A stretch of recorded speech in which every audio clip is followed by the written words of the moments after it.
Show me your jersey, hala. Ay, kagana ra. Pakita sa likod, likod. Ang likod, pakita. Likod. Sa likod. The back. Back. Turn around. Hala, turn around, hala. Ni kagana ra ba dyan? Yeah. Also because being away from my family, having happy islanders was... Sa latest vlog nga ni Andy Eigenman, ay naging emotional itong si Andy nang maikwento sa kanyang mga fans at follower ang tungkol sa kanyang ina na si Jacqueline Jose. Biggest fan pala ng Happy Islander channel ang kanyang ina na si Jacqueline. Naiiyak nga itong si Andy Eigenman na ikinuwento nang makita ang cellphone ng kanyang ina. Ang last video nga daw sa YouTube channel na pinanood ng kanyang ina na si Jacqueline Jose ay ang Happy Islander channel. Kaya naman, naiyak itong si Andy habang ikinukwento ang kanyang nakita sa cellphone ng kanyang nanay Jacqueline. Hindi na nga napigilan ni Andy Eigenman na pumatak ang luha sa kanyang mga mata. Banggit nga rin ni Andy Eigenman na kaya siya nagbablog dito sa Siargao ay dahil para makita ng kanyang pamilya ang kanyang pamumuhay dito sa Siargao. Malayo man nga kasi siya sa kanyang pamilya ay ito nga raw ang paraan niya para makita ng kanyang pamilya ang kanyang kalagayan dito sa isla. Oh, she's been my biggest fan with everything that I do, and she loved... Unti-unti naman ngang nakaka-move on na itong si Andy Eigenman sa pagkawala ng kanyang ina na si Jacqueline Jose.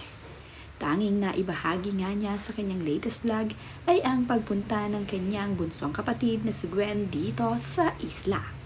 Nalulungkot man nga itong si Andy Eigenman at kanyang bunsong kapatid dahil hindi nga nakasama si Jacqueline Jose sa kanyang pagdalaw dito sa isla. Pero in-enjoy na nga lamang ni na Andy at ng kanyang bunsong kapatid ang pagdalaw ni Gwen dito sa isla ng Siargao. Pinaturuan din ni Andy ang kanyang bunsong kapatid sa isa sa kanyang mga instructor kung paano nga sumakay sa surfing board. Ito nga ang si Gwen ay madali namang natuto at makikita nga sa videong ibinahagi ni Andy Eigenman na mabilis natuto ang kanyang bunsong kapatid na si Gwen sa pagsasurfing. Paulit-ulit ngang nag-try na mag-surf itong si Gwen. Hindi naman nga nahirapan na magturo ang instructor dito kay Gwen. Agad naman na pick up ni Gwen ang mga style at kung paano magbabalance dito sa surfing board. Ang panganay na anak naman ni Andy na si Ate Ellie ay nag-surfing bing at sumabay sa kanyang tito Gwen habang ito ay nagpa-practice na mag-surfing. Bihira nga lamang magpakuha ng video itong si Ate Ellie pero pinagbigyan niya ang kanyang mama Andy ngayon dahil nandito nga ang kanyang tito Gwen na kasama niyang nagsusurfing.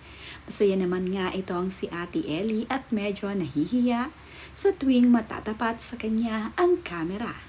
Nai-smile na nga lang itong si Ate Ellie kapag nandito na sa kanyang harapan ang kamera. Napakaganda nga ng kanyang mga ngiti at nag-e-enjoy din sa kanyang ginagawa na pagsusurfing.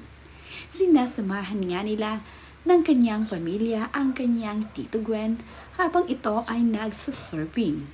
Sobrang nag-enjoy nga sa pagsusurf ang kanyang tito Gwen at ito nga rin ang first time ni Gwen na makadalaw dito sa Siargao. Sa isa nga silang kinukuhanan ng video na nagsasurfing. Ito nga si Ate Ellie ay dahil laking isla na nga rin ay marunong na nga rin mag-balance. Kagaya na nga lamang ni Gwen na first timer ay sanay na ang mag-balance sa surfing board.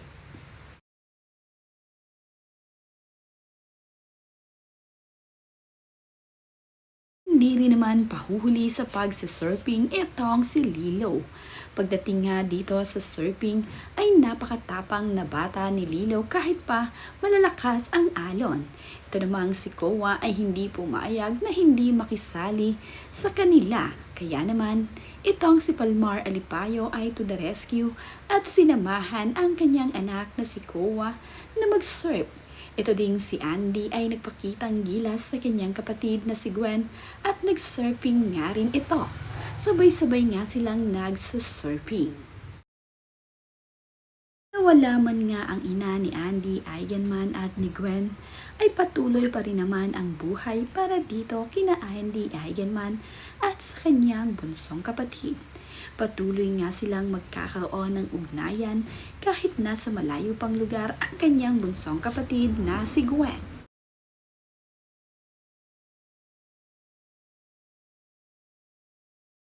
Kaya nga itong si Andy na kahit wala ang kanyang ina at hindi nakasama dito sa isla ng Siargao, ay itong kapatid naman niya ay nakadalaw dito at nakita ang simpleng pamumuhay dito ni Andy Eigenman.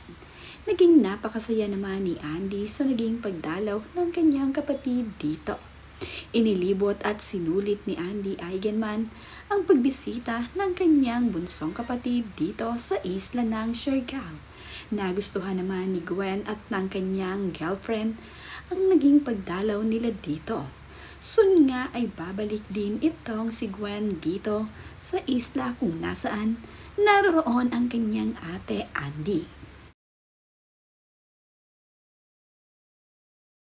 So ngayon nga ay focus itong si Andy Eigenman sa kanilang business dito sa Siargao. Ito nga ang kanyang pinagkakaabalahan ngayon dito. Siya nga mismo ang sariling model ng kanilang t-shirt na ibinebenta dito sa Happy Islanders Surfing Club. Kasama nga rin ang kanyang mga kaibigan na talaga namang sinusuportahan itong sina Andy. Nakakatuwa naman nga na kahit sa ganitong simpleng pagkakataon ay talaga namang todo support ang mga kaibigan ni Andy Eigenman at Pilmar Alipayo sa kanya. Magagandang t-shirt nga ang ibinibenta ni na Andy at Pilmar Alipayo dito sa Siargao. Ito nga ay nagsisilbing souvenir kapag kayo ay pumunta dito sa isla. Kung kailangan nyo nga ng magiging souvenir o di kaya naman nga ay pasalubong, ay maaari nyo nga bisitahin ang shop ni na Andy Eigenman dito sa isla. Ito nga ay ang Happy Islanders Surfing Club, kung saan nga mayroon ding mga instructor na pwedeng magturo kapag gusto nyong mag-surfing. Marami ngang mga instructor itong sina Andy Eigenman at Pilmar Alipayo sa kanilang surfing shop. Sila nga ay nandito at nag-aantay ng mga customer na gustong magpaturo na mag-surfing.